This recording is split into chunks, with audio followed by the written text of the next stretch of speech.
Hey everyone, welcome back to another episode of Stripped by Sia, your podcast for strippers, sex workers, and all the fancy naked people in between. I am your host, Steph Sia, aka Kimchi on stage. I am an exotic dancer.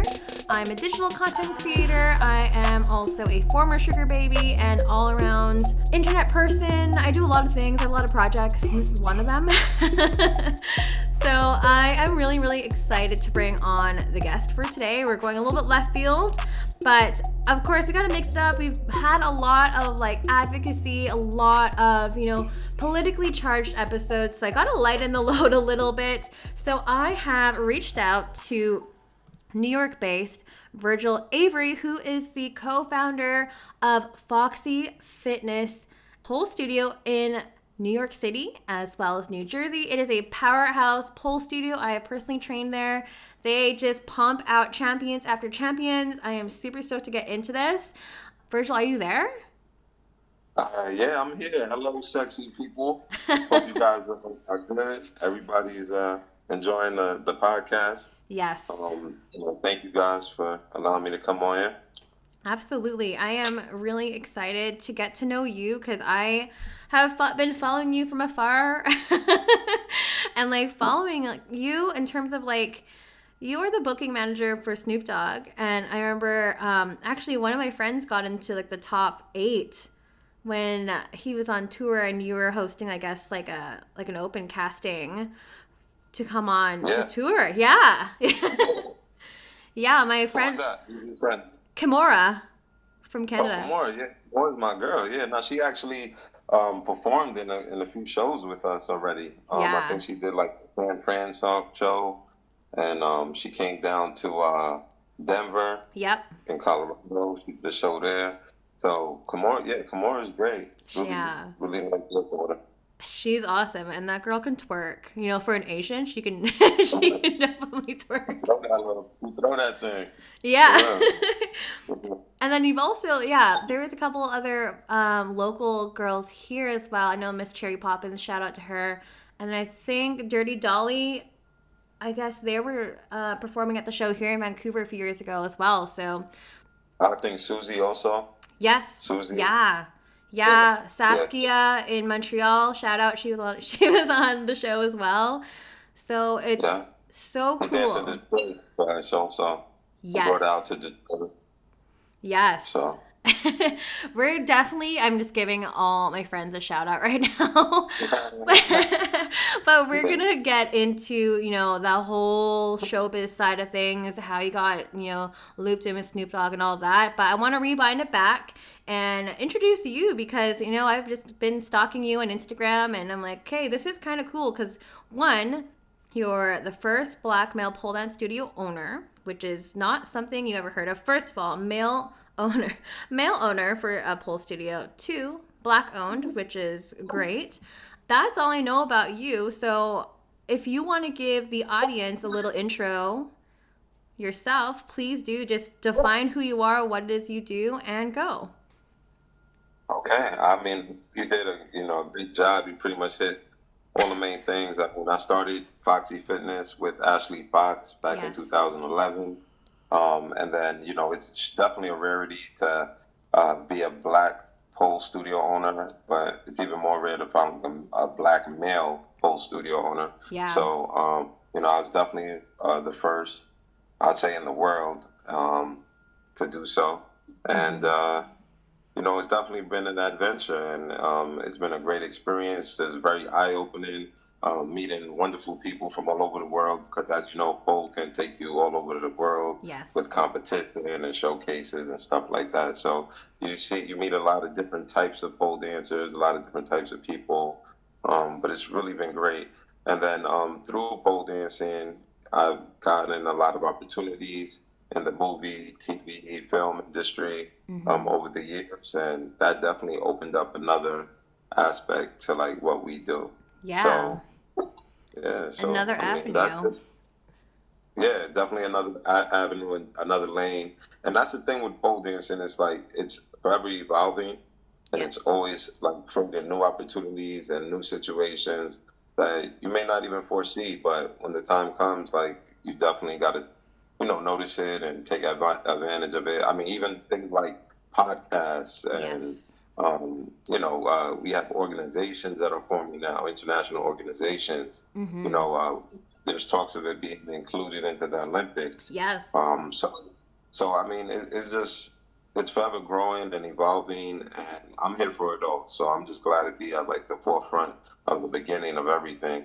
When Yeah. you think of most of the things in the world, they've already been established. They've already been like ran through. They've already been like sort of like explored. And Mm-hmm. pole dance is something that's like we're at the tip of the iceberg. Like we have so much more digging, so much more like expanding and growth and Yes. discovering to. So I mean, there's books out about it now. I see like instructional books, Mm-hmm. instructional DVDs. There's cartoon books based on, So really, I've seen. I mean, it's just so it gets so deep.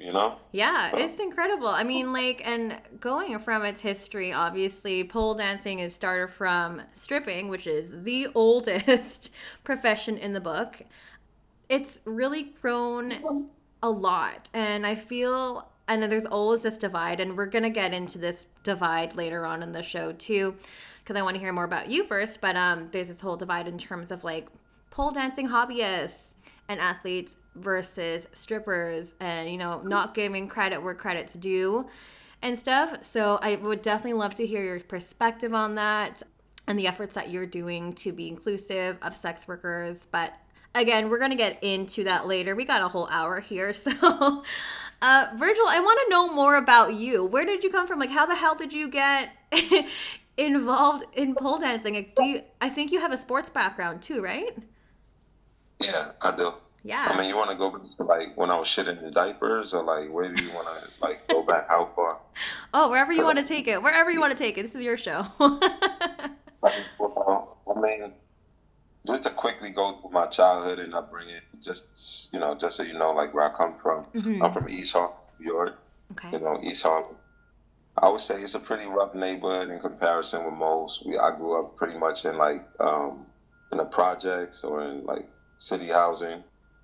I grew up with my mother and my father. He got arrested. He was in prison when I was like 4 years old. So Oh, he was wow. there for us up until that age, and then he was in jail until I was about 22 or something. Oh, So wow. I really, yeah. So I really didn't have him in my life Yeah.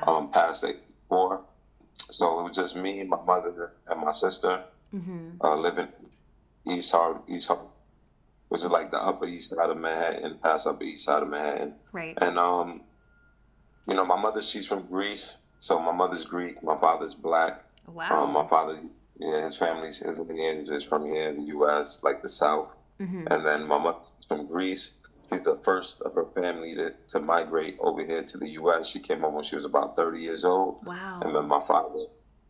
So, you know, for her, like to be out here on her own at that age and, just, I mean, she had a pretty good grasp on English, but she didn't have a lot of like family out here or opportunity right away. She had to like create a lot of her opportunity, and then to have two kids with her Yeah. and be a single mother with that was probably like crazy. I can only imagine that was just crazy on her. Yeah. But she's very strong and resilient, and that's where I get a lot of my drive and my intelligence from because she's a graduate. She went to like school in England and in Wow. Greece, and she was a filmmaker out there.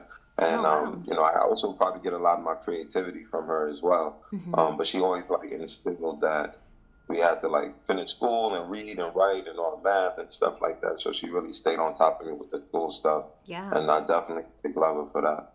Incredible. But anyway, we grew up in the projects. It's one of the roughest. I say one of the roughest neighborhoods in New York City. A lot of killing, a lot of drugs. Yeah. Stuff like that. Pretty much, I ended up going to. I was always involved in sports all my life Hmm. because that was like that for everybody in my hood. Like either you was outside, like you was basically outside selling drugs or playing sports or rapping or doing something like that. So Yeah. I took the sports. I really enjoyed basketball. So I started out with basketball. Eventually, it evolved to football when I went to high school. Okay. Yeah, shout out Brooklyn Tech. I went to Brooklyn Tech, one of the top 3 high schools in New York. It's supposed to Yeah. be like you got to take a test to get in there, Oh, and damn. yeah, it's a real special school. It's a specialized school for like engineering and stuff like that. But Cool. anyway, I wasn't like the best student, but I got in there because I was like good at math and reading and writing and all that. So while in there, I picked up football, and football was my rescue. That's what really helped me to like stay on track and keep Yeah. me from a lot of distractions with the street and with like with all the pitfalls that the teenage life could bring you when you don't have the proper guidance. Right. So football really kept me like on a straight and narrow, even though I dibbled and dabbled with a lot of different things during those years. That it came back to me, my love for football, that I wanted to like persevere that and continue with that, and it carried me through a lot.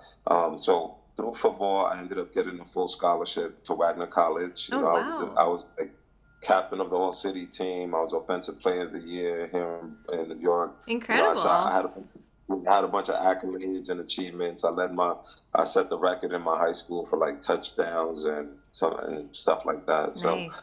anyway, I ended up getting a scholarship to Wagner College, and then while at Wagner College, I played there. I started like my sophomore, junior year. I ended up getting a grad assistant position. At the grad assistant position, I completed like half of my master's in education.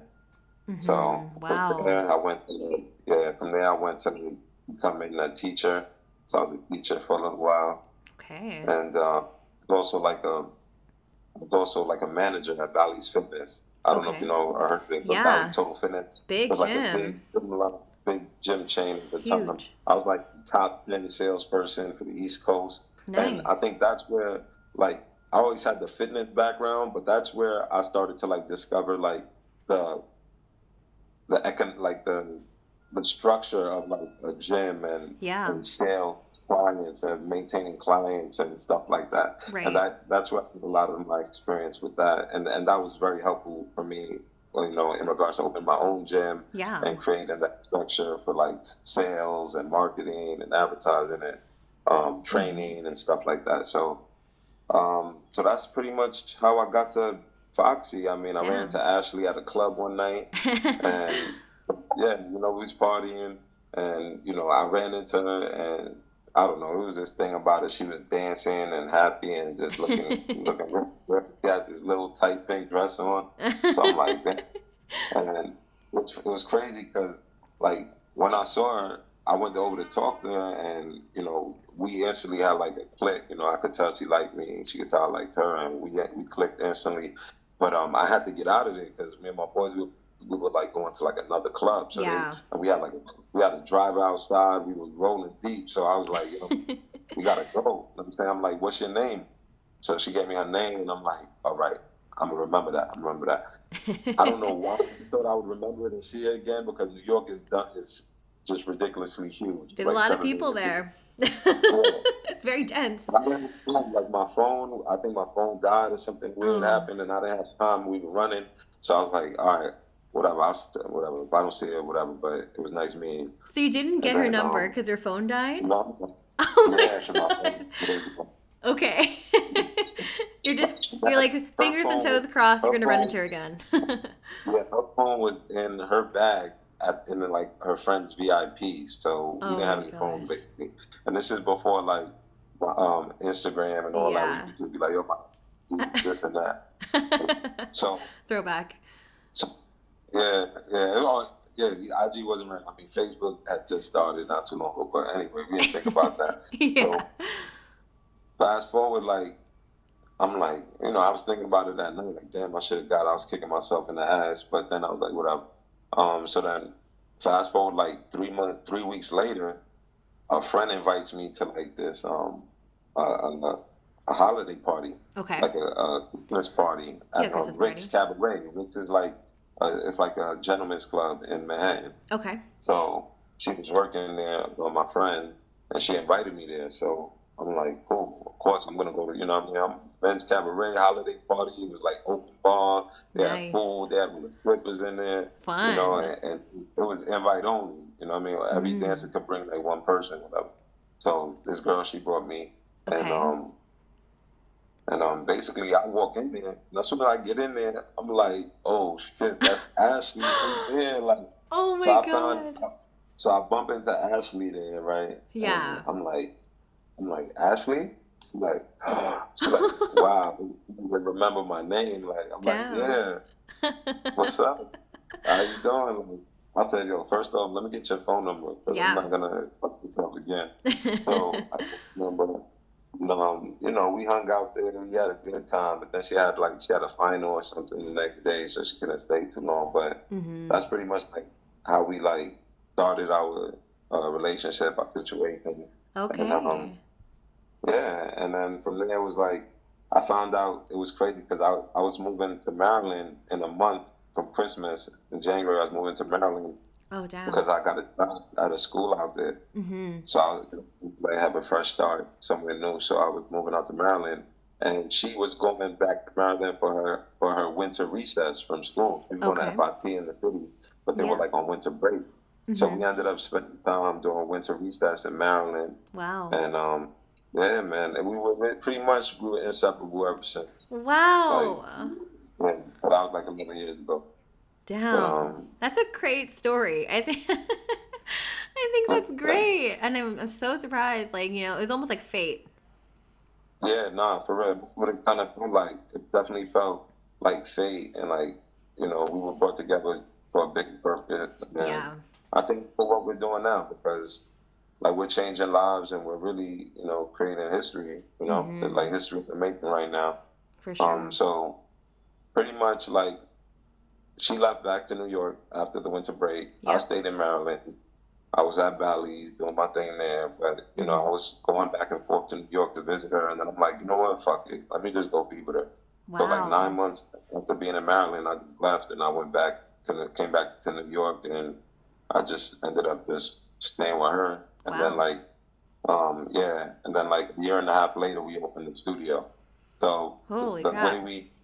the way that happened was pretty much she had a little love for pole dancing. And, I'm being this, and I'm a very supportive person. If you're with me, like I want to make sure that I can help you with what you're doing. I don't care if you're like just selling newspapers. I don't care what it is. I want to, if I can put some input in there to make it better or improve it, like that's what I'm gonna do. I come from a personal training background, so I always want to push and make people, bring the best out of people. Yeah. So, yeah, so she was already into fitness. I was into fitness. She picked up pole dancing, and she was like 5 classes in. I'm like, damn, you good. Like, let me help you with your flexibility, your strength, stuff like Yeah. that to get better with the pole.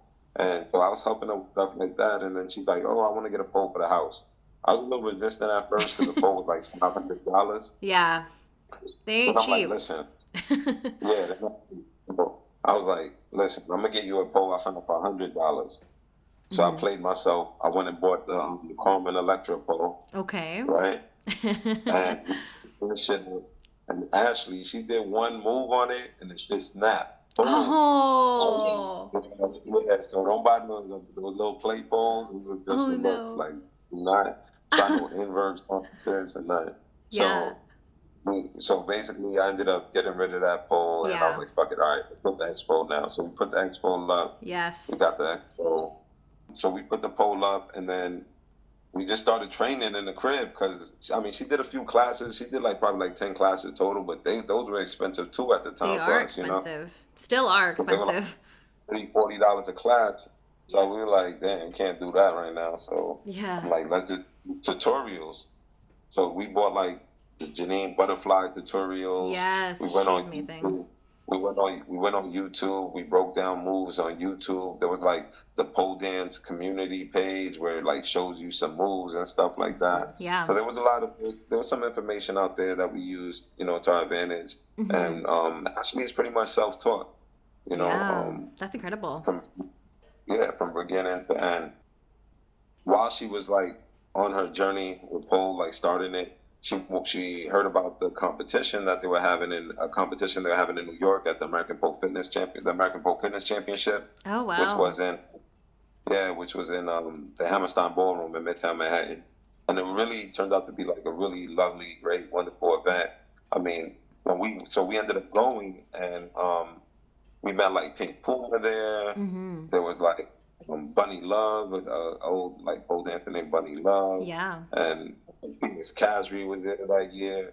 So we like Ashley was like super inspired by that, and Mm-hmm. we had opened up our studio had been we opened up our studio like a few months after that. So I think Okay. like that competition really inspired us to like open the studio. Yeah. Cause I was watching her train. I'm like, Ash, you're really good. Like you can really do this shit. Like we could teach this shit. Yeah. You know, she had friends that found out she was doing it, and they wanted to like take lessons with her at the house. They started taking some lessons and stuff, and I was like, we can really like make this into something.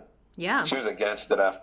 Like, I don't want to be an instructor. I just want to perform and stuff like Mm. that. And that's where, Yes. like, I say, like, sometimes people need a little push. You know what I'm saying? People need a Yeah. little push, a little guidance, they need a little support, and believing in themselves. You know, we all do.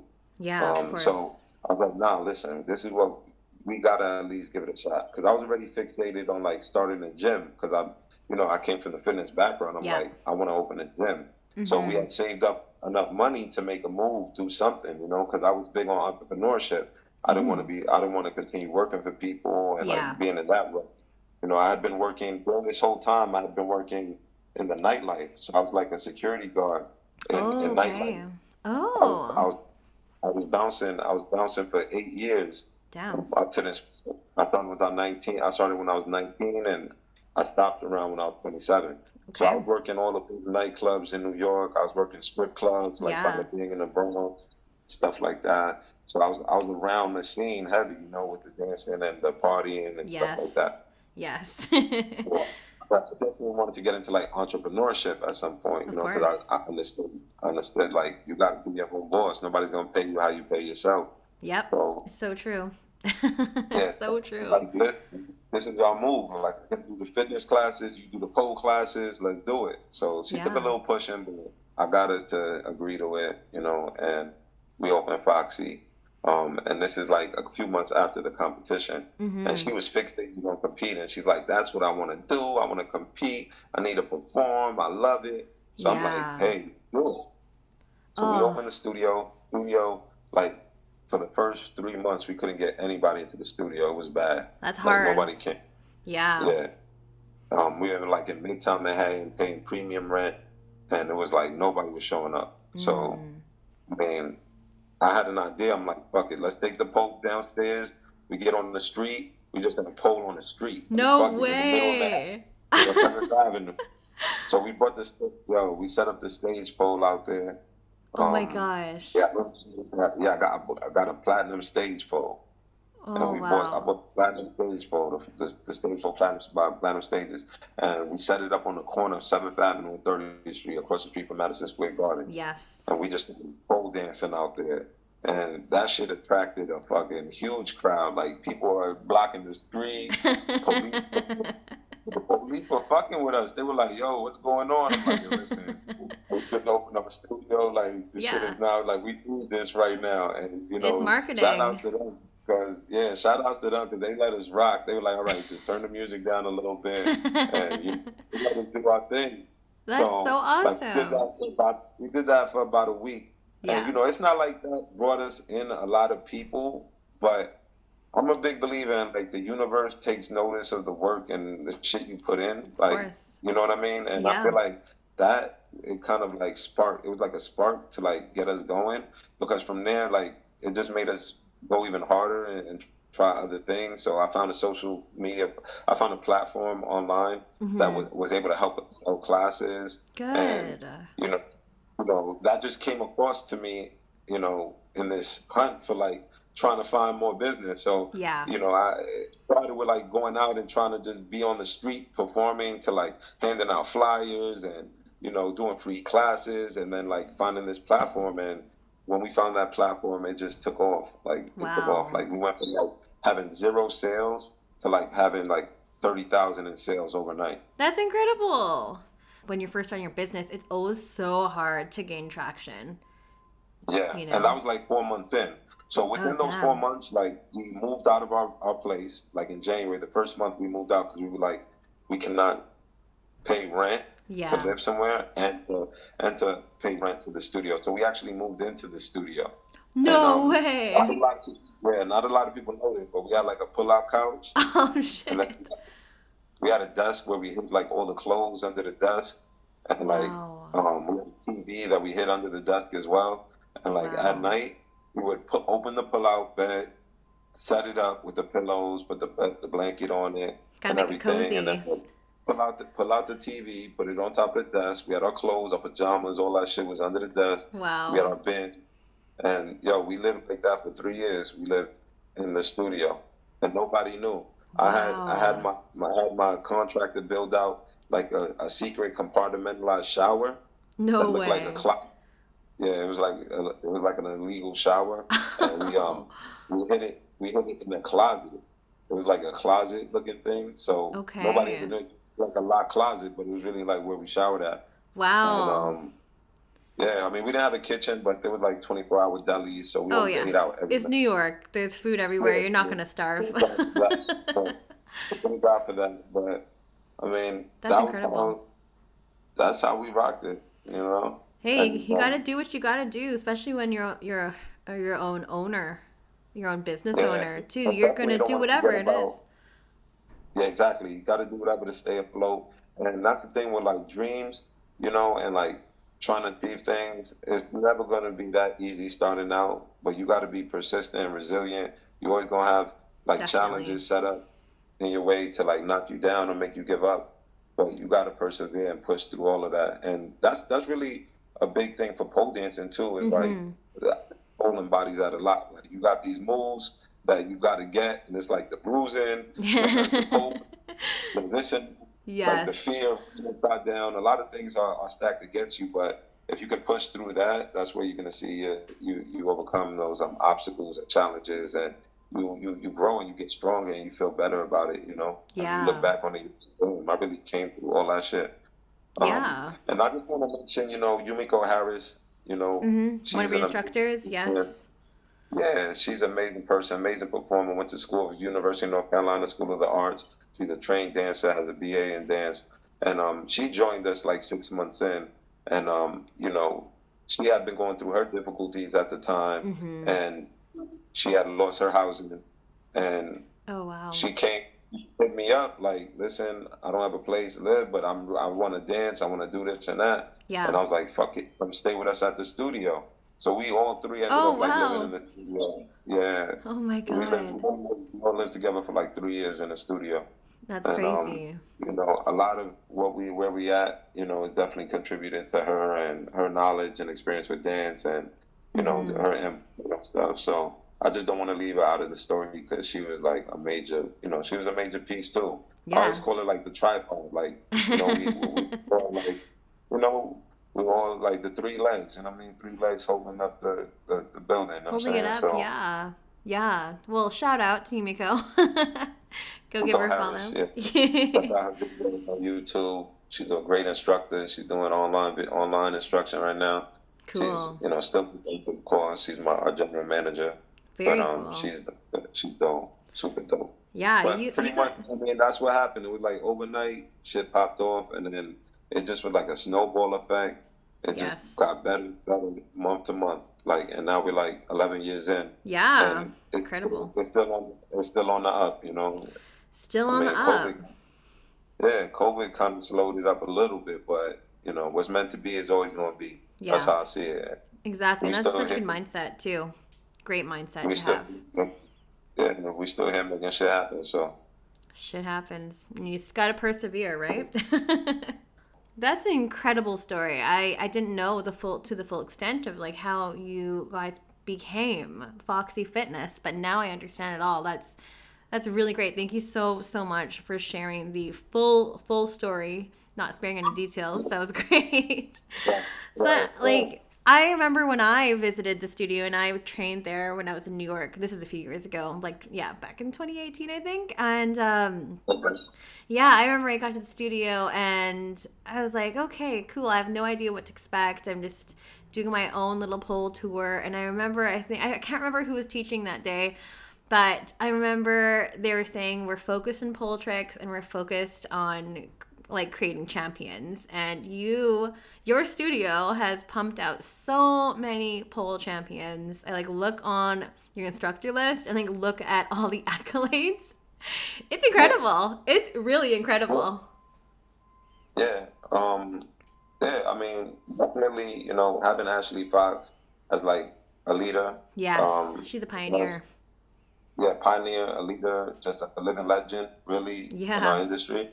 Um, she like set the tone for a lot of that. And I mean, I have my fitness background and my athletic background, and I push her a lot with that too. Like making sure she was training. I was there for like her run throughs, even choreographing stuff with her. Mm-hmm. I had a part in her growth and success as an athlete, Yeah. because I brought a lot of my training methods with football. I brought that to her, Yeah. and she just has taken it and really just ran with it. And now it's like I can't tell her shit now. I mean, she has so she's a leader, and I mean, she definitely sets the example. Yeah, And for sure. And it you know, shows. um, it was just something about competing that it was a great opportunity for us in many ways. Yeah. It helped us to stay focused. It helped us to continue to grow and explore more like transitions and Mm-hmm. just more combos, more like More exploring different everything. styles, more different styles of dance. Yeah. Because when you create routines, you don't want to have the same. Like, all right, you could do like a contemporary piece, but maybe next time we could do a more balletic. So now we're like focusing on balletic floor work or movement, Right. or like Dunham, like where it's more like African style, or even pop or jazz or hip hop. So we're Yeah. exploring different genres for the sake of competition, but it's really helping us become more well-rounded and more educated in different styles and different Yes. techniques. So it's adding to our repertoire. Yeah, it's very So explorative.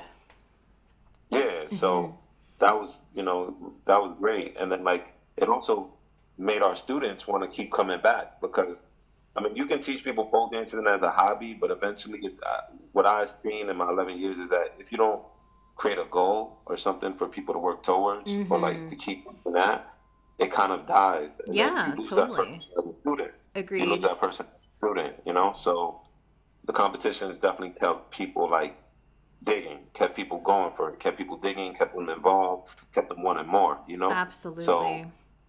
that was a goal. It's like placing a carrot in front of a rabbit. You know what I'm saying? Yeah, It's like yeah. That's a good metaphor. keep them chasing. You know what I'm saying? So Mm-hmm. keep them chasing that goal. So Yeah. No, um, I yeah, agree.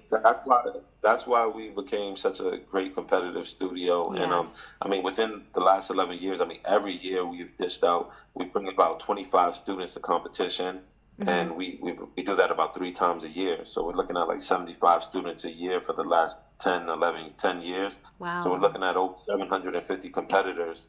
Wow. In the amateur and professional divisions. Mm-hmm. Um, Past like 10 years, which is pretty huge. I don't think there's another studio that has produced more competitive No. pole dancers.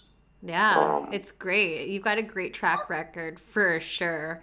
For sure. I yeah, remember like Ashley Fox's like 2018, I think it's 2018. U.S. PSO. national champion. Yes. Yeah, Oh my god. yeah. And he's the first black U.S. national champion for PSO. Oh So that was yeah. another big, milestone. I mean, she's breaking all the black milestones. Yes. First black pole competitor in the world, IPSF, Yeah, the IPSF. world pole. Yeah, so she's the first black competitor in that. American first place winner here for the U.S. to represent in the Mm-hmm. IPSF. So I mean, Yeah, she's definitely breaking all the black barriers, and for sure. proud and glad that it's her. Yeah, that's incredible. Like again, the athleticism in this form of dance is incredible and your studio definitely showcases that 100%. But I want to pivot the conversation a little bit too because obviously there's the athletic side of pole, but there's also the sexy side of pole as well. Right. And, you know, that comes from stripping culture, from sex work, really. So I know, actually, one of my friends who used to be a dancer is employed at your studio, actually. What was that? Louisa. Oh, Louisa, that's my girl. Yeah. Yeah, I love Louisa. That's my Oh, homie. she's That's great. my girl. Yeah, and her moves are amazing, and she just brings that sexiness, that sensualness to the table. Yeah. And that's why I hired her. Like, I'm in charge of all the hiring and stuff like that. Mm-hmm. And I really appreciate her movement quality and sensuality. And, you know, in starting the studio, we were set on, you know, being a competitive studio and focusing on competition. But throughout the years, we sort of understand and grew and noticed that, like, the sensual side of pole dancing has to be acknowledged and it has to be maintained as well, because it's a genre in its own, and it's something that, you know, people should be exposed to. Yeah. And it helps people in other ways, and, you know, and then also there's people that want to learn that stuff. Yes. And want to experience that, you know. So as we grew, it was something that, you know, we started to like be like, all right, well, we need a, you know, it started like being one competitor doing like the sexy. There was like a category exotic for like PSO.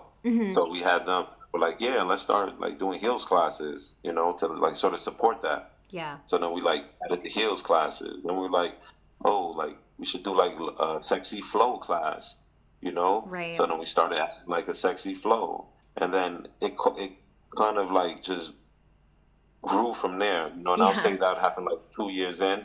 Okay. You know, we were like, yeah, we need to start being more inclusive with that, you know. Absolutely. It wasn't something that we even considered or thought about. With the sport athletic style, we were like trying to like overcome and beat a lot of the stigmas that were out there about pole dancing, you know, about it being like a stripping thing or a super sexual thing. Right. And we wanted to show, no, it could be artistic and it could be athletic.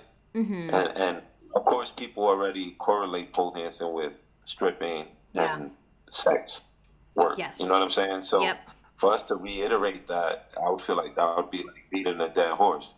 Like people know about that aspect of it. You know what I'm saying? Yeah. So we really fell in love with the athletic, competitive, artistic side, and we felt like that wasn't as prevalent. That wasn't out there. People didn't know about that. Yeah, People especially during that time too. Yeah, during that time, they're like, oh, pole dancing, that's great fitness and competition. People ain't thinking like that. Yep. Whenever we said pole dancing, they were like, oh, y'all strippers, or you doing this, or you doing that. Yeah, so that was definitely a trend back then for sure. Hell yeah.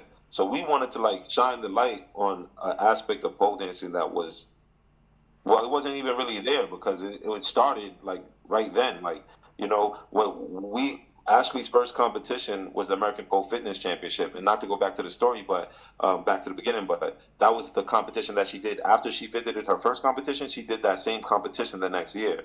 And it had like Samantha Starr. It had Heidi Coker, Phoenix Casry, like Pink Puma was in that again. It had the super OGs in there. And Ashley won third place in her first ever competition. Damn. It was like Pink Puma, Phoenix Casry, and Ashley Fox. And she brought like through she was very sensual in this piece. She had her tricks and stuff, but you know, Ashley knows how to dance. Like, she's not like super athletic where she can't move and be sensual. But you know, that is what like we were birthed through that. You know what I'm saying? In regards to pole dancing, like that's what birthed us, the competition. And it's something that stuck with us forever, but we definitely learned to like grow in different ways, like, and sensuality was one of them. Right. Yeah. But that was it. It was like we didn't want to like super beat like the sensuality and exotic and stripping, because that was already established. Like, that was known. We wanted to open people's eyes, and we wanted to sort of like mainstream it, make it more mainstream, make it more kid friendly, make it more like for everyone.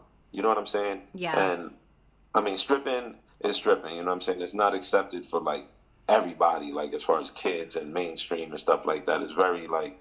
Yeah, there's still that stigma, and so like still like very taboo. It's very marginalized. You know. I'm not saying that's good or bad. You know, but we just saw an opportunity to bring another viewpoint of pole Totally. dancing, and we Yeah. wanted to pursue that. I feel like a lot So of studios, and again around that time with that timeline, a lot of studios were employing that kind of narrative, straying away from the sexy, straying away from, its roots in stripping. But I've found that in the past few years, at least definitely like this year and last year and like even 2019 too, that it's coming full circle again, and I'm finding that studios want to be more inclusive of sex workers, wanting to employ, strippers, current strippers and former, to really teach how that movement is, because that movement originated in strip clubs, right? And that sometimes right, you can't just teach that from a teacher that never worked in a club. You know what I mean? Like, right. do you see that trend as well, or is that Yeah, yeah? definitely. I mean, definitely the movement, just bringing notice to people, just educating people. It's been a major movement within the last couple of years. So I Yeah. think that was very important. It's Mm-hmm. very important that we created these advocacy groups that can like talk about sex work and talk about stripping and show it's relevant, because Yeah. it is super relevant. It is Totally. super relevant to our industry, and not like we set out to ignore it, because we No. didn't. We Yeah. just it was what we were doing. We were into the competition, and that's what we were just focused on, because that's where we were having success, and that's Mm-hmm. where like we were maintain our students, and that was what was just working for us. Totally. It's a business Um, still. yeah, it's Yeah. a business, and I mean, we still had a passion for it. I mean, we had a passion for it. It was exciting. We were traveling, competing. That was what Yeah. we were focused on. And with the staff I had, that's where they were all at. Like you Yeah. said, like we couldn't have a plain Jane teaching stripping if she never did it. You know what I'm Yeah. saying? So we No. had, That would I be a was, so I, disservice. I had Ashley Fox, who was an athletic competitor. I mean, she has a background with dance and sexy dance and stuff like that, but that was where we were focused on. We were Yeah. focused on the competition side. Of And then we had course. Yumiko Harris, who was a trained contemporary dancer. So Mm-hmm. we were focused on like exploring that more. You know what I mean? And I Yeah. had That's where them your for roots like are. 2 years straight. Yeah. So but eventually, like I said, we started with the classes, Yeah. to help, open up broaden our teaching spectrum, and I found better instructors to like help teach, stuff like that, and I would say like we had like Zoe. Zoe was one of them that Okay. came on board. I don't know if you know Zoe, but she's Mm-mm. from New York based, and Okay. um, she was a great addition to the team. She had like this Latin sensation flavor, and she's very sexy, and she Fun. brought a lot of that. She did great with heels and stuff like that, but she Mm-hmm. never had a stripping background, and that's one thing I want to say is that even though you don't, I don't know if I totally agree with the point that you have to have been a stripper to teach sensual movement. Mm-hmm. But, like Zoe she comes from like a Latin background, and their movements in tango, and she knows like merengue Yeah. and all this stuff. Her movements can be very sexual and very sensual as Yeah. well, That's in and maybe that style not. of dance for sure. That's already ingrained. Yeah, right. So like she was able to be sexy as fuck, like without ever being a stripper. I mean, now she's into stripping, so she's kind of backwards. She kind of started with like she was super like contemporary and like doing it Yeah. square, like square with that. But Oh, no now way. she's like stripping. So That's like she my came in story pole too. dancing, and now she's like turned into a stripper. So Yeah. it's kind of crazy, but she's like killing the shit. Like either way, like you know what I mean. She was killing the shit before she started stripping, Oh, and she's yeah. killing it now when she started stripping.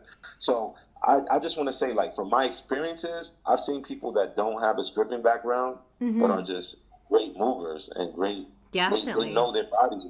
Like this could go back to dancing when you was in high school and you was at those parties in high school. You was Yeah. 31 in high school, and you was you might be part of a dance hall, reggae dance hall has sexy movement, twerking movements. You know what I'm saying? So Totally. I don't know how I feel about saying that you have to be in a strip club Yeah. No, to I teach don't. stripping. I I don't know about that. no, Because I when I agree. see a There's lot of strippers in the strip club, they not moving right. So I'm yeah. like, don't think if you're a stripper you can start teaching shit. Because No, I because agree. somebody need some classes, like for real. You know what I'm Sometimes, yeah, saying? Like I've now, definitely some deep seen, classes. I've definitely seen some strippers that could definitely benefit from a class or two, and yeah, I'm kind of on the fence too because I had the same, I guess upbringing, not upbringing, but the same pathway as your instructor Zoe. I wasn't a stripper initially. It was something that I wanted to do, but I was too scared. But like, I started taking classes, and then I was like, okay, now I feel I'm confident enough to really perform better. And then I started Right. stripping. But there's a lot of accusations, and I haven't brought this up in the show too much, but there are a lot of accusations too with the whole, you're being a culture vulture, you're taking away stripping culture, and I am on the fence about I mean, that. I don't think, Everyone's yeah, and story is I don't agree with different. that. Everyone's Yeah, story and is I different. don't agree with that. I don't. First of all, listen. Everything has evolved from something. Everything has come Mm-hmm. from something. Teachers teach students, and students become teachers. Mm-hmm. Students become masters. That's the way everything works. Even in Yeah. karate. All right, you may have not been the kung fu master in China, but you learn from someone that learned from him, that learned from him, that learned from that guy. You know what I mean? Yeah. And eventually, now you a master of it. Yeah. So I don't feel like you have to have been in that environment to know how to strip. You could have learned some from someone that was a stripper and they taught you good enough that you now embody those same movements, you embody those same skills. Yeah. And then if we're gonna say like appropriation and stuff like that, then you could say the same thing about men wearing heels and dancing as women. They're taken from the women culture. Then you could say that. Now nobody wants to get into those types of appropriation Yeah. because then they'll be starting a wildfire with that one. Yeah. But I mean, you know what I'm saying? Like, who's Totally. to say who can do what and what is whose? Yeah, Everybody's is everybody. You know what I'm saying? Like, you don't totally. know those strippers that brought the movement to the strip club. They could have been ballet dancers before they become strippers because Yeah. in history, actually, ballerinas were sex workers at one Yeah. point, or like had Yes. something to do with sex work because Mm-hmm. of their movement quality and their skills and their flexibility, and they got into sex work. So it's like the chicken or the egg. Like, who Yeah. came Who came first? first? It's like, Yeah. who knows? Like, who's to say? Who's to say? You know what I mean? I don't think girls are going into the strip club with no dance experience and then coming out as amazing dancers after Mm-hmm. dancing at the strip club. Like, I don't think the strip club is making dancers. You know Yeah. what I mean? Yeah. I think you was already a good dancer. You went to the strip club. Now you're a stripper, and now you maybe perfected it or worked on it more because you're dancing every day, Yeah. and then now you're a dancer. Like, you know what I mean? Yeah. But I don't think Totally. like, oh, if you like everybody coming out the strip club is a good dancer, because that would be the case. It'd be like everybody coming out the strip club is an amazing dancer, which is not happening. This is You know what I also mean? true. This is also true because I have definitely danced with dancers and So stripping they is not the could, reason why you becoming a great dancer. right. It's not, because then everybody would be a great dancer that's in the strip club. But there's not great So dancers. They're not all great dancers. right, right. Right? So I I mean, think yeah, I think just a lot of people are really, really angry and they're angry, and that's yeah, what I understand. That's why I it's a touchy understand that subject, too. and I don't like to really delve into it because, first of all, I'm a black male, and I'm not a stripper, and I'm not a lot of things, but I don't want them to be like, oh, like who's he to say that? Who's he to say this? You And know of what I mean? course People don't there's want to gonna look be at people people like don't want to that look too. at the fact. People, I know, and people don't want to look at the fact that I worked in the sex industry Yeah, before you're a I even opened. bouncer. Well, but yeah, I was a bouncer in the sex industry, in the dance industry, in the creative arts industry. Mm-hmm. At the Box, which is one of the biggest, like, well-known performance venues. I was the head of security at the Box. We do Mm-hmm. cabaret type shows nightly. And I did that for 3 years, and I've Yeah. seen Kanye West come through there. Just any celebrity you think of came through there to see these shows. Like, you Mm-hmm. know, it's a variety show. So I've been around the arts. I've been in contact with that. And not only that, but me being involved with the folk community for 11 years, I've been to hundreds of competitions. I've been to every showcase that's out there. I've been to every expo, every convention. I've been to all of them. I've been to Yeah. every competition. I've been there. So my eyes have seen and experienced a lot. And just being at the front desk for 11 years, dealing Yeah. with the different students, with hiring instructors, dealing with different instructors. I Mm-hmm. actually trained Yumiko Harris and Ashley Fox for Mm-hmm. years, helping them with their routines, their competition pieces. I had major input in a lot of that. So Mm-hmm. people want to say, "Oh, you wasn't a stripper." Okay, Yeah, I but know. They want to my discount my my your knowledge, like, you experience. want to discredit people's experience just because they didn't step in the club, Yeah. and it's like the club is not the end all be all of who a person is or the knowledge or what they're capable of doing. So that's where I feel like the appropriation stuff has sometimes gone a little too far. Yeah, sometimes Because has definitely gone too far, I think. Like, yeah, there's a lot of things. Like I said, you can say men are appropriate, are men that dress up as women and wear heels are appropriating feminine culture. yeah, Then there's males are appropriating feminine culture. Is Bentley a culture vulture? Is Blaine Petrovia a culture vulture? right. No, these are talented, super talented men that Yes. weren't women, but they dance better than women, and they look better than most Yes. women out here. So So true.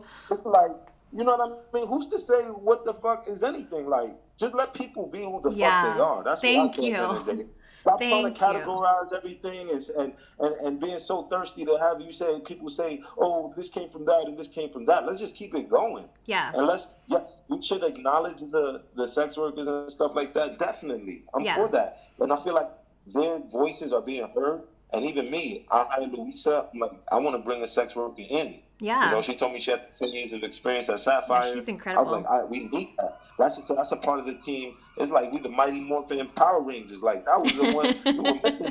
Missing the Pink Ranger. Like we needed that one. You know what I'm saying? We Yeah. needed that because that is going to make us just a well-rounded studio, and it's helped our students as well explore their sensuality and their flow and their like gracefulness, and Yeah. it's been a great help. You know what I'm saying? So Absolutely. even that, like, you know, even that we push girls to compete in the exotic levels and stuff like that. Yeah. Because, you know, when you teach an exotic, you know, sometimes it's like just teaching it is not really enough. Like sometimes people can Yes. get bored or not want to challenge themselves. So I just found that competition just gives people a goal and an Oh, outlet for what they're 100%. doing. You know what I mean? Like they get Yes. ready. They got their makeup done. They've been thinking about it for 4 months. They like got their routine. They're like everything is like they're fine tuning what they've Yes. learned Oh, for this absolutely. stage. And that's all it really is about. We're not like so thirsty about getting a medal and being like, oh, we need the medal. No, it's about creating a situation that's going to make people push their hardest to Yes. do the best they can. And that's what I realize competition does. It brings out the best in people. Whether you win, lose, or draw, it brings the best out of you. Yeah. It's So that's the why I embrace experience. it. Yeah. Oh my gosh. Like this conversation honestly is so refreshing. I love hearing this other perspective. And it's like igniting a really healthy conversation and discussion that needs to happen because, you know, I've had a lot of very, very passionate people on the show. And I just really want to say to round this all up, you know, just give credit where credit's due. You know, sex work is sex work and sex work is real work. And, you know, Yeah. employ strippers when you can, and just let people be and let them enjoy. Let people go. Gosh, we're You know, getting because they so were caught getting up on that now. girl. They were getting on that girl about twerking and like, because she's Russian and she's a white girl. She wears braids and she twerks. And I'm like, yo, like, let people do their thing. Like, if someone embraces a culture that hard and are involved in it that much that they want to like dedicate their life to it, and they're actually better than most of the people doing it, like, who are you to say like they can't do that or they're a Yeah, vulture for that? this is a lot of Like policing everybody has nowadays. learned from somebody. Like, Yeah. you know what I mean? And there's stuff like Liquid Motion out there giving Yes. certifications. Like, if you become good enough at it, you can teach it. So Yep. what's the problem? If you're good, you're good. Who cares what you did before that? Like, what is the relevance of that? I don't understand. And someone's success is not taken away from your success. That's Yeah. what people got to realize too. Someone being successful because they start a twerk competition or because they teach a certain class that strippers like are good at, that doesn't stop you from being able to do it.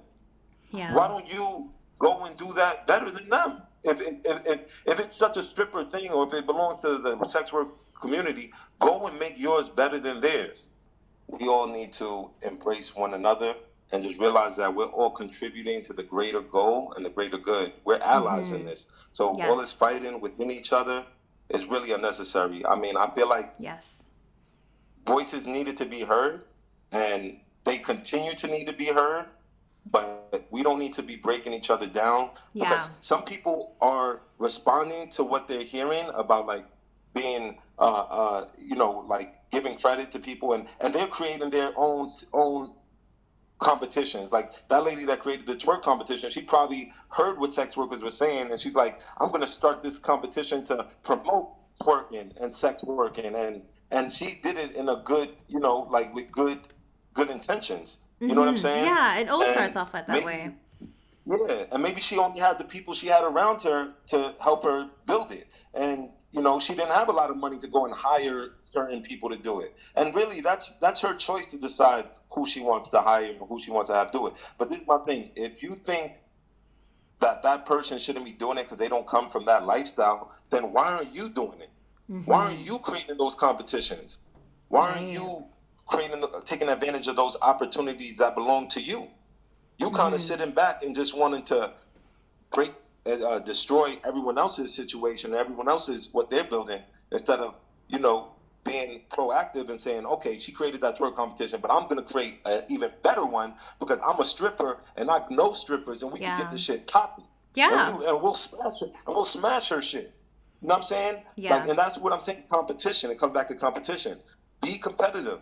Competitive will bring the best out of everybody, and that will Yeah. grow our industry. Instead Yeah. of being like sitting back and just saying, "Oh, why is she doing that? I don't like that. No, let's ban that. Let's break that down."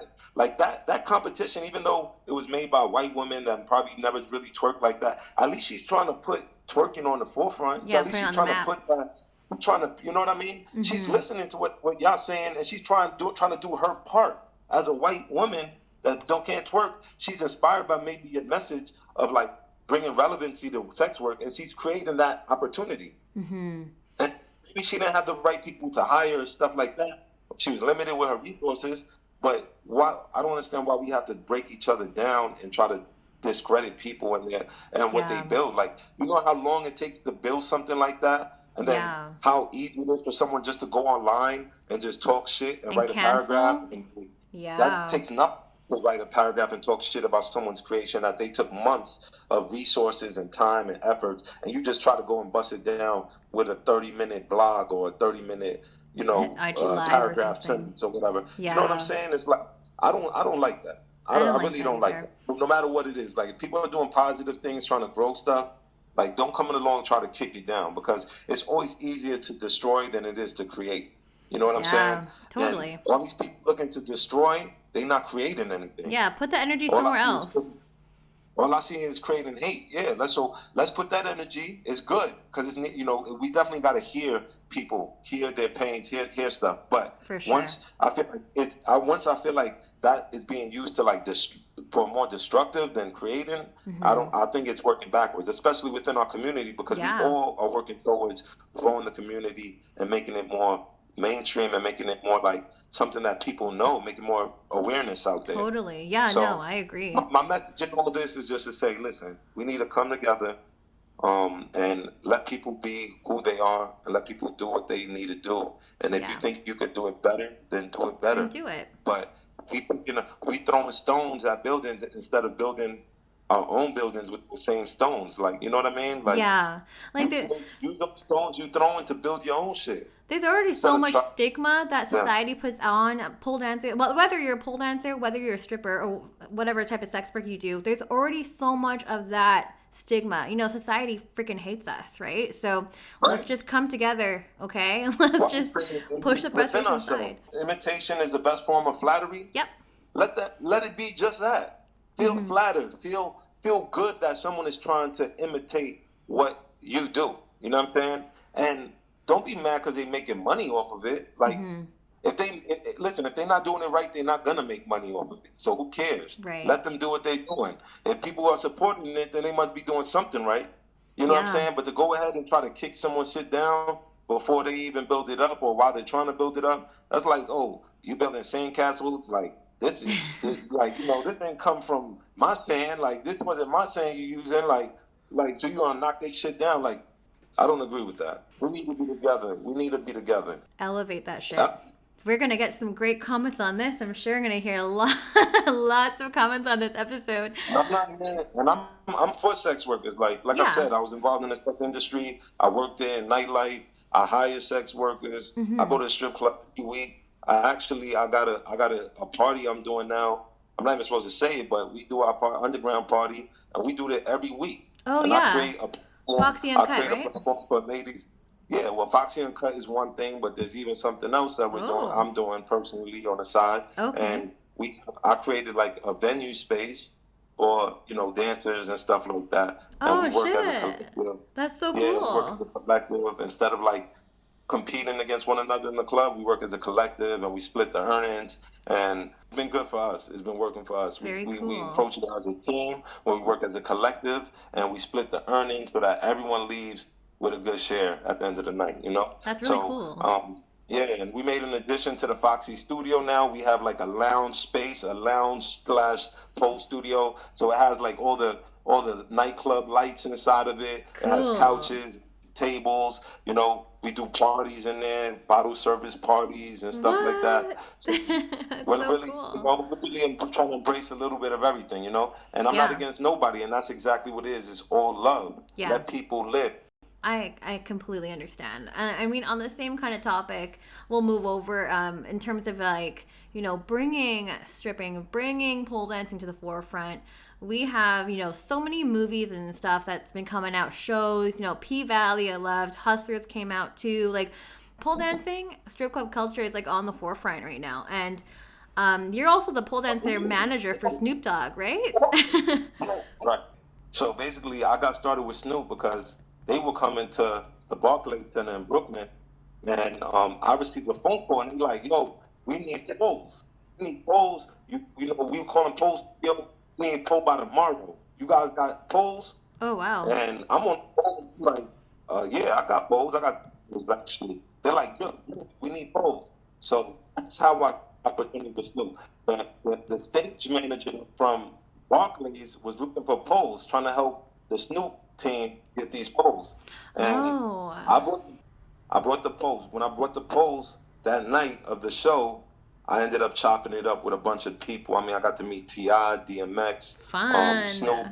Cool. I'm talking to Snoop's manager, talking to Mm-hmm. his road manager. I'm talking to the stage manager for Snoop. I'm just out there doing what I do, which is networking, talking, meeting people, Mm-hmm. and I feel like I have a good energy, and I feel like I have great resources and a lot to offer. I'm not just Yeah. talking shit, but nothing to bring to the table. So I'm like, listen, they had some dancers up there. They were all right. They Yeah. weren't the realest. So I'm like, listen, I can do this. I can take care of everything for you. I can make sure we have the stages and the dancers. Y'all need to fuck with me. And Mm-hmm. this dude named Chad, he was like, one of the stage managers. He does the audio stuff, the Okay. engineering for Snoop and stuff. And he's like, yo, let me get your number. I'm gonna fuck with you. I'm gonna fuck with you. So I'm like, cool. Cool. I ain't think nothing of it. I'm like, whatever. I think you gotta take your shots because Yeah. you definitely So gonna true. miss every shot you don't take. You know what I'm Yeah. saying? Oh, If you don't take 100%. that shot, you're definitely gonna miss it. So I'm like, I'm shooting. I got unlimited shots. I'm like, I'm shooting everything. So basically, make a long story short, like a month, 3 weeks later, Chad calls me. Yo, listen, we're out here in Tulane, California. We have a show tomorrow or like in 2 days. Oh We my need God. dancers and we need stages. Can you help us? I'm like, Whoa. man, what the fuck is like that? I never even heard of that. Like, shit is somewhere like South Cali, shit somewhere else. I'm like, fuck yeah, I can help y'all. Yup, I'm ready. Got it. I already got the dancers. I ain't have no dancers. I ain't have no stages. I ain't have nothing. I'm like, I got it. Don't worry. So, so we talk money, we talk business, we agree on whatever we agree on, and then that's it. I hang up the phone. I jump right back on the phone. I'm calling everybody I know from the West Coast. Yo, I got this show. I need y'all. I need this and that. Da da da. Shout Yeah. out to my girl Nicole the Pole, cause I hit her up.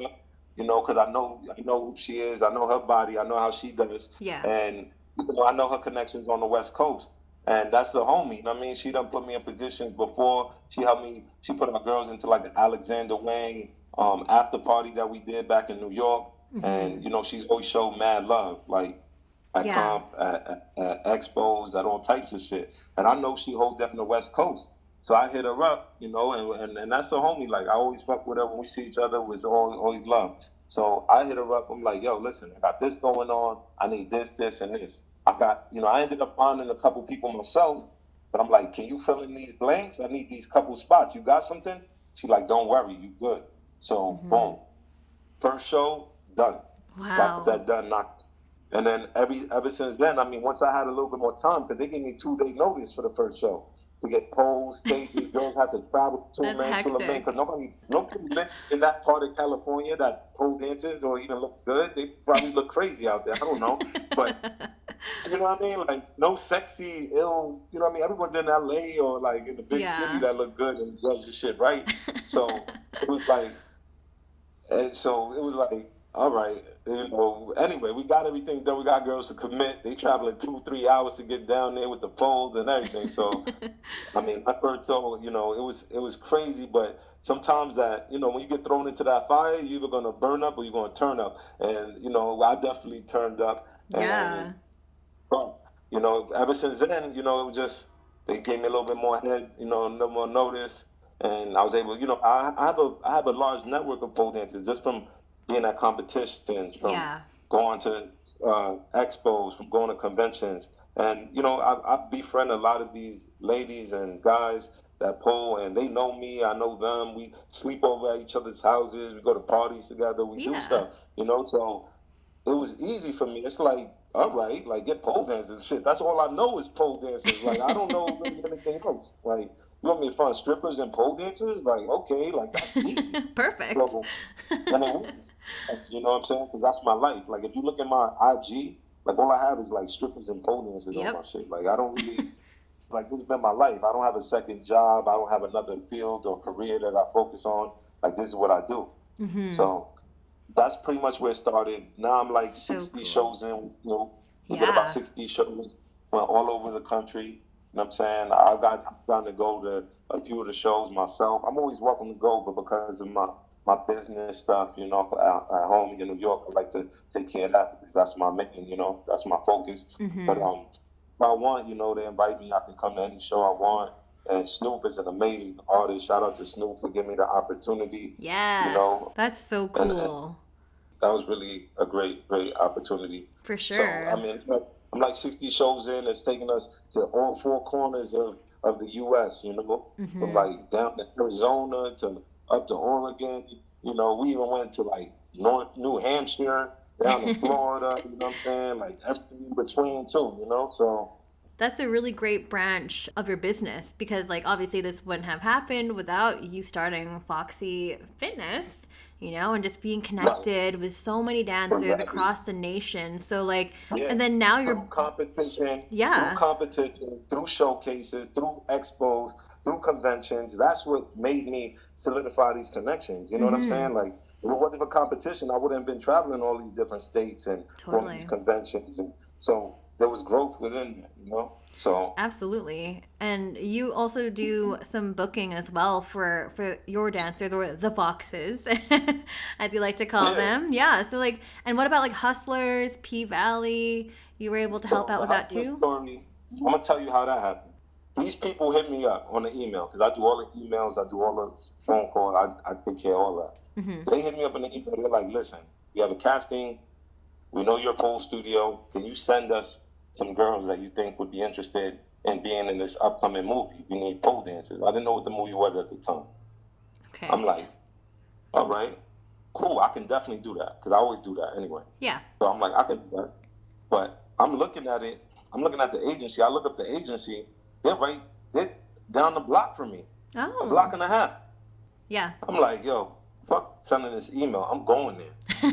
So I pop up over there because I wrote them an email like, hey, I introduced myself with Virgil Avery, owner of Foxy Fitness. We can definitely provide you with the models that you need, the artists that you need. We can definitely do that for you, blah, blah, blah. Mm-hmm. I'm like, fuck it, I'm just going to go. So I pop up. I'm like, can I speak to the casting director, manager, whatever? So Yeah. I meet him, and we have been corresponding. Him and his assistant was corresponding with me via email. Email. So Yeah. I introduced myself. Hey, I'm Virgil. Blah blah blah. Listen, we have a great studio right down the block. We can hold the casting call there. I give them the Oh. idea. Let's do the casting call at my studio. Nice. Why are we doing it online? I said I'll set up a casting table for you guys. You guys Yeah. can come. I'll make sure we have the girls come in, and we'll do the casting at our studio. You don't even have to. That way you can see the girls in person instead of online. Because the pictures and they don't really show a lot. You can't showcase So anything with a picture. They're like, how much is that? You know, you have a budget. I said, listen, it's not gonna cost you anything. Don't even worry, but it's free. They're like, free? This nigga's lost his mind. So I'm like, yeah. Next thing you know, a week later, we had the casting call. Have like 50 girls show up. Wow. They love it. They're like, yo, this was such a great idea. Thank you. We needed 40 girls. You know, we want to do more. We want to do a couple more castings. Can we do some more? I'm like, yeah, rock out. Whatever day you need, let me know. We'll do it. So we ended up doing 3 more castings. They were like, Virgil, we're gonna put some of your girls for helping us. We're gonna put your girls in the video in the movie too. Yeah. So I had 20 of the Foxes. Half of the girls were my girls that got put into the into the movie. Yeah. Just because they were like, you know, they fuck with me because they were like, yo, you did that for us. We're gonna take care of you. You put one of the girls in. So that's how I got my girls in there. Boom. So that was the story on Hustlers. Hustlers started with an email asking for me to just send over some pictures and names. Love it. I took it upon myself to go there. And when I got there, you know, I spit my spiel, you know, like, oh, you got beautiful this, beautiful that. You got to come see the space. It's already set up with the pole. You can put the music. It'd be nice. And they loved the idea. They came through. They did what they did. Kept everything professional, nice, ran it perfectly. And that's how we got Hustlers. Nice. And that's how I got all the instructors into Hustlers, too. So amazing. What about P Valley? I love P Valley. One of the Mississippi. Yeah. Oh, I love her. Hit me up. She wanted to train somewhere. So so the coordinator hit me up and was like, oh, you know, we have a studio. Our actress is in New York. She wants to be able to train. So it started with training at Foxy. Cool. And we started having sessions with Miss Mississippi at Foxy. I love her. She's fire. We started training her, and then like through her, we got some connections with the producers and casting people and stuff like that. And you know, they had found out about, you know, Ashley and some of the girls there. Yeah. But it really popped off because when she went down to Atlanta, they were filming at Torwood Joe's studio, Vertical Joe's. Okay. Yeah, and shout out to Torwood, who always shows love and always throws us, you know, she always looks out for us too. She touched it too, like, oh, y'all know Ashley? They're like, yeah, we heard about her up there, whatever. She's like, oh, she's good, fire. So she just reiterated that we got some fire up there. And they were like, yo, let's use her as a body double for Mississippi. Oh, no way. So Ashley's a body double for Mississippi. And and then that's how the P Valley thing went, you know. So that is, you know, a lot of it, like, you know, your connections and how much you put yourself out there, you know. You got to take your shots when you see an opportunity. You know who you are, know what you have to offer, and then when it's the right time, present that in the right way. And, you know, opportunities create themselves, you know, they develop. You know, if someone needs something and you got it, why wouldn't they fuck with you? You know what I'm saying? Like, totally. Simple. So I love that story. And like, so many people have had their opinions about, you know, how Hustlers is portrayed and P Valley and stuff. I'm just going to say it's for entertainment. It's for TV. Yeah. and this goes back to like saying like, let's stop being so critical of everything. Like, some things are just meant to just be enjoyed and consumed. For the culture, like, to grow it. And maybe it's not your idea of the culture, but maybe it's good for someone else. Yeah. Like, even that thing that came out with S Factor. That that documentary Netflix. I didn't watch it. It was the one based in San Francisco. Fuck, what's it called? To the top, to the down, or some shit. I don't know. Something. I can't remember. Anyway, the point is like. I've had students come in to take classes because they saw that documentary. You know what I'm saying? And not to say that documentary was everything that pole dancing is, because it really wasn't. No. It was nothing. It was nothing really about pole dancing. But it was their perspective of pole dancing. Like, that was their experience with it. That was how they wanted to do it. You know what I'm saying? Right. Nobody's saying that that's how pole dancing is, or, you know what I mean, what it is. Like, that was their interpretation of it. From what I understand, like, and maybe it didn't align with other people's interpretations or beliefs, but everyone's entitled to believe and interpret things how they want and experience things how they want. Yeah. For those ladies that went there, that was what they needed at that time, and it worked for them. Mm-hmm. And that's what we all got to respect. You got to respect people's free will and people's free choice. Because once you start trying to say who could do what and why and start putting limitations and boundaries on people, that's when we really going to be enclosed in a real box. Because nobody's going to want to risk anything or get out there because they're going to be like, oh, I'm scared. I'm going to get attacked for doing this or doing that. You know what I mean? It's and now close-minded, you're doing too much restricting. Yeah. It's like, let people do that. At the end of the day, there's people that saw that video or saw that documentary and it made them want to do pole dancing. Yeah, exactly. Nobody saw that. You know what I mean? I don't think people saw that and were like, oh, I'm never doing pole dancing now. Like, if anything, they saw that and were like, oh, I want to experience that. I want to try that. Or because it came from a positive place. Yes. You know what I mean? It was still a positive place. And it was X Factor. And you know what? I don't think their instruction is amazing. Like, I know we give way better instruction in classes. And I know, like, they were kind of going crazy with the therapeutic stuff. Yeah, that was a big aspect of it. Yeah. But that was what they did. That was their style of it. You know what I mean? Yeah, that's just one style. That's their thing. That's their thing. So fuck it. Let them have their thing. Like, who cares? It's just a different style of doing things. It's a different thing.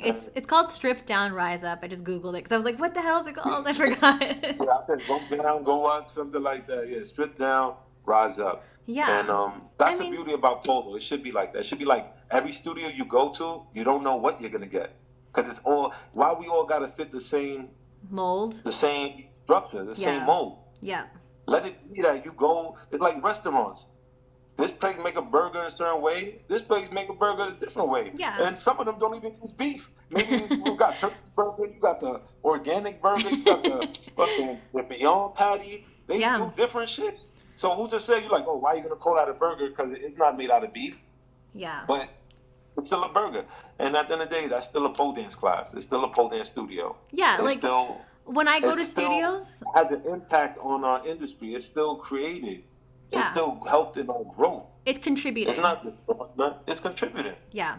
Like when I go to studios all around the world, because I have pole dance all around the world, I am not expecting to go to a studio and get the same thing as offered at my studio. Because like, why the hell would I want to travel 20,000 miles to get the same thing? Like, I want to get different technique. I want to get different, expertise, different styles. I want to be exposed to that. I want to be able to learn more. Right. I'm not going to learn if I'm just kept in the same box. Right. Exactly. I mean, I've been to St. Petersburg with Ashley. We stayed there a month. We did a training in St. Petersburg for a month at Trash Studio and my pole space out there. And that was something that we would never experience in any other studio. We've been out to Mexico where we went to like Fit Flow and San Rafael. Shout out to my family and Fit Flow, my Fit Flow fam out there. We went to Greece. We went to the pole studios out in Greece, Pole Lessons, Privy Pole Studio. We met so many. We met so many people there. That's the thing. Everywhere is different. Everyone has a different experience, and it works for somebody. Yeah. Somebody's out there enjoying it and being inspired and growing from from what they created. So just have an open mind. Hate on that. Yeah. That's what pole dancing is all about anyway. Yeah. It's like about having an open mind. I really love that. There's so much stuff. So much good stuff here. We touched on Snoop. We touched on Hustler. What was the other thing we did? Oh, P-Valley. More recently, we did a Calvin Klein commercial. Cool. So we even touching into the clothing. Yeah, Ashley was part of the Calvin Klein performance line. They did a commercial for that, so you can find that on Calvin Klein's Instagram and stuff like that. We worked with Nike at one point back in like 2014 for like a web series that we did. Yeah, they had an episode about pole dancing. Lily versus Margaret. It was like episode 4. Cool. Of Nike. So that was cool. We've been on Nightline.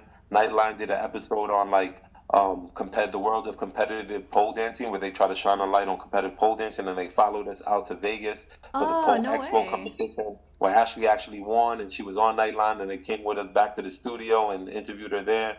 So cool. that was a thing. You can find that world of competitive pole dancing on Nightline. And then we've done like a bunch of TV shows, Barmageddon, Married at First Sight, Blue Bloods. We did the Alexander Wang after party. Damn. We've had a bunch of celebrities come through. We did something with Lupita. We did the magazine, a magazine with Lupita, the Vogue magazine. We were in Vogue magazine with Lupita. Lupita took classes with us. Angela Simmons. So Just a much. bunch. Even what's the guy's name? Daniel Radcliffe. Oh, Harry Potter. cool. What? His girlfriend was taking classes with us, and she No brought him way. through for a private session one time. Yeah, Daniel Radcliffe, he came through. He did a pole class with us. That's That so was super cool. cool. Seeing how he in the pole. I It love was that. dope. I love it. Well, you've obviously done so much. It's just like, I love this episode. And I we're love not this stopping. story. I mean, the Yeah, International Olympic Committee, Yes. the IOC International Olympic Committee, they recognize us as one of the top pole dance studios in the country. So we're definitely like trying to work on like continuing to build the international circuit and like having competitors compete internationally and eventually, Yes. have athletes in the Olympics. Not because we think it needs to be just in the Olympics or like that's all it is, but we can dominate everything. We can For dominate. sure. Why stop at the Olympics? Why only? It's like there's so many different things that we should get into. Yeah, just And it keep doesn't have to be going. one or the other. It doesn't have to be like Olympics or artistic or this. It's like it could be all. We Yeah, can still compete in the Olympics and then still do our sexy showcases. for sure. It's Yeah. not- you don't have to separate the two. You don't have to say it's one or the other. Yeah. I And like we still that. do Foxy and Trent every month, but we have our sexy showcase once a month at the studio. We do 3 showcases in New York every year at a big theater, Theater 80. We rent out the theater, 250 seats. We sell out every show, and we do like a student showcase, student instructor showcase, where people bring their friends, their family, and we Amazing. rock out right on St. Mark's, downtown Manhattan. That's amazing. Yeah. Virgil, thank you So- so much. Like, there is So just I'm rambling on. I'm trying to throw my little, I'm trying to show love to everybody. no. I love it. Like, of course, you know what I'm saying. So Lots I don't of- mean to ramble on, but No, I not at all. I want to give people their roses. You know what I'm saying. Of So that's why course. I'm just trying to put everything out there. Again, giving credit where credit's due, right? So, there were a few questions that came in, but they're all kind of the same questions. So, Okay, well, sure. yeah, basically everyone is asking, how can I get on P-Valley season 2? I had like 4 questions, people asking how to get on. So, Bobby, man, first start off with just following the procedures as far as like submitting the submission guidelines. Just submit what they ask you to submit, and then like on the back end, like if you know some people that are involved with those people, Yeah, that then helps. maybe they can put in a good word for you. For A sure. little word of mouth. Yeah. But start submitting. Submit what you need to submit. Make sure you at least in their system. You're in their system, and then reach out to someone that knows people that are involved, and maybe they can pull your file up to the front so you can get a better look or get a better shot. Yeah. But you gotta understand too, there's only so much, you really have to be able to do what they need you to do. And unfortunately, like a lot of these opportunities are based on looks and Yeah. are based on skill, of course, but Of course. you gotta look the part. It's not like only like, oh, you're nice and you're cool and we like you as a person. A lot of it is superficial. Yeah, It's yeah. TV. It's me. That's how TV is. That's a cold fact. Yep. But you gotta look a certain way. You gotta look what they like and how they want, and you gotta be able to have the talent and skill that they need too. Of course. But a lot of it, when it comes down to it, is about your look. Yeah. So You gotta be the whole package. you gotta have the full package. So if there's things that you can work on, you know what I'm saying, with yourself and how you present yourself, then focus on that. Focus on because everyone could do better. Like I just lost 30 pounds during COVID. I went from 225, Wow. 40 pounds. Good I'm for down you. to 185. Damn. This is the first time I seen my abs in years. You know what I'm saying? Like, shit. Like I had to do what I had to do to feel good about myself, and we all can improve. There's always room for improvement. So, Good let's advice. make sure you're ready for those opportunities by being the best you can be. For sure. But I guess, with that being said, where can we find you? So plug anything you want. All right. So. Here we go. All right, you can find me on IG, Virgil Avery. That's where I'm probably most active. Virgil Avery on IG. If you want to hit me in the DM, you can hit me there. I'm always at Foxy Fitness. So I'm pretty much there like Monday through Friday, and then you can find me there in the New York studio, or you can write an email to Foxy Fitness. I handle all the emailing. I handle all the social media pages. So it's Foxy Fitness and Pole. That's the name of the studio, Foxy Fitness and Pole. That's IG as well. I handle that. So you can, any messages, want to reach out to me, you can hit me there. Yeah, and that's about it. You got the IG where you have Virgil Avery, at Foxy Fitness and Pole. You have the studio where you can hit me. You can call the studio. Phone lines are open every day for about 6 hours a day. You can email the studio, and that's pretty much every way you can reach me. Yeah. Besides like showing up to my house uninvited. Let's not do that. Don't do that. Let's not do that. That's, you know. Well, Virgil, it was so great to get to know you, and thank you so much for providing such a fresh perspective on the show. And I loved hearing your story, yours and Ashley's, really, and Yumiko's too. It's been incredible. Thank you. So And I just want to shout them out. You know, Ashley, follow Ashley Fox at Foxy Ashley Fox at Yumiko.Harris. They're amazing pole dancers. I've been doing this shit for a long time. Real OGs. Been putting in 10 years of work competing. Ashley has competed in over 40 professional competitions, placed in over 90% of those. Amazing. I don't think anyone has competed as much as Ashley, like internationally, nationally. She just has competed in everything. And she's placed in like everything in the U.S. She's won first place. Yumiko, amazing dancer, instructor, performer, trainer. Check her out. Shout out to the whole Foxy team. All my girls in it. Melissa, Louisa, Hannah Fomenko. Hannah is from we have like an international lineup. Like we have Hannah Fomenko from the Ukraine. She's ranked number 10 in the world. In 2016, I think she ranked number 10 in the world. Hannah Fomenko. We have Rebecca Sanchez from Venezuela. She came over on an O1. We got her in on an O1 visa. So she had a pole studio in Venezuela. Was competing in Venezuela. So we have Louisa that we talked about briefly. Louisa Devins. She's 10 years in working at Sapphire. Amazing performer. Amazing stripper. Great in her own right. We're going to get her into competing this year as well. Then we have Mr. Butler, who started as a student with us about 8 years ago. She became an instructor about 3-4 years in, and she's been an instructor ever since. So she's definitely created a career from just being a student. Now she has a career in this industry, and that was amazing. And I got to make sure I'm not missing anybody because they won't get mad at me. I think I got everybody. Oh, and the new girls that we have a new girl, Emily Campbell, fire. Y'all be look on the lookout for her. She's 24 years old. She's working under Ashley. She's one of our up and coming pole stars. Amazing. If you don't know, you got to check her out at Meditative Motions. It's her IG. Perfect. She's fire. Check her out. And that's it. She's like our rookie of the year. She's coming up hard. So, and then we have all our students. We're going to be competing in APC this April. We're bringing about 22 students to compete in APC in person. So this is like the first in-person competition since COVID. And COVID fucked us up for a little bit. We were closed for 6 weeks. But we back, whatever. But first in-person competition in our region. So we're coming April. We got 21 students competing. We got all the instructors competing. So it's gonna be some heat. Well, best of luck. You guys are gonna kill it. Yeah. Awesome. That's about it. That's about it. Well, thank you again, Virgil. Thank you so much for your time today. Don't forget, rate, share, and subscribe. Write a nice review for Strip by Sia on Apple Podcasts.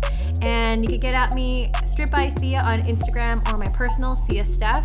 And we'll catch everyone in for another episode next Sunday. Bye. Bye, guys. Stay sexy.